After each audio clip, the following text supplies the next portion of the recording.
Question है कि आपका एक समकोण त्रिभुज का क्षेत्रफल ज्ञात करें। बस इतना सा ही है। आपको डिटेल्स क्या दिया है, जानकारी क्या दिया है, जिसकी ऊंचाई 3 सेंटीमीटर और कर्ण 5 सेंटीमीटर है। तो आप त्रिभुज में क्या देख पाते हैं कि जो समकोण त्रिभुज होता है उसमें एक समकोण त्रिभुज का मतलब हुआ एक कोण 90 डिग्री यानी कि 90 डिग्री का एंगल रहेगा, तो वो क्या हो जाएगा, समकोण त्रिभुज कहलाता है। और समकोण त्रिभुज में कर्ण जो है सबसे बड़ी भुजा होती है ना।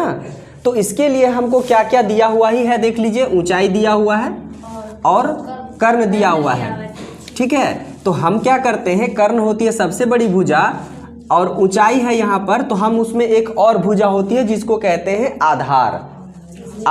हाँ, आधार को निकालना होगा तो आपको करना क्या है कि उसमें से जो कर्ण होगा, कर्ण में से आपको ऊंचाई को घटाना होगा, हाँ, तब वो क्या निकलेगा, आपको आधार निकलेगा। लेकिन ऐसे सिंपल वे में नहीं घटता है, उसमें भी कोई तरीका है और उसमें भी कुछ है रूल्स। देखिए वही रूल्स हम आपको बता रहे हैं।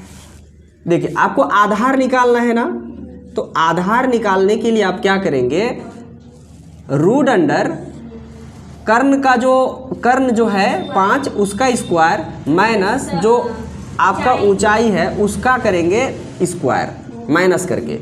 डायरेक्ट जो है माइनस नहीं करेंगे, कर्ण का स्क्वायर घटा आपको करना होगा ऊंचाई का स्क्वायर। अगर हमको यहाँ फिर ऊंचाई निकालना होता तो आधार दिया हुआ होता, तब हम क्या करते, कर्ण में से आधार को घटाते।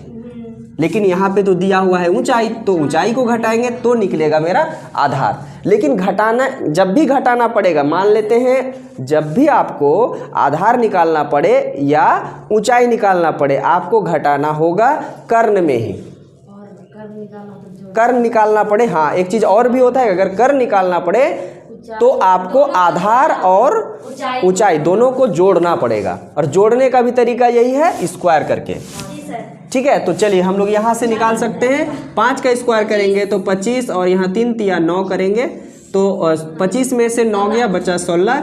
अब 16 रूट के अंदर में निकलेगा 4, तो इसका मतलब ये आधार हो गया 4। अब आंसर कंप्लीट नहीं है ना। अब कोई यहाँ पर क्या देखेगा सर कि 4 निकल गया, अंधाधुंध फायरिंग 4 दिया, 4 को दिया एकदम अचार बना के, हो जाएगा आंसर क्या?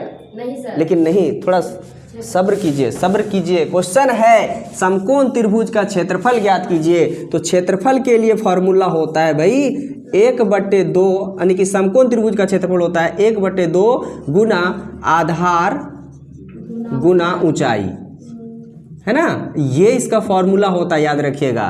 तो हम क्या लिखेंगे, 1/2 गुना आधार, तो अभी निकल गया मेरा 4, और ऊंचाई 3 है।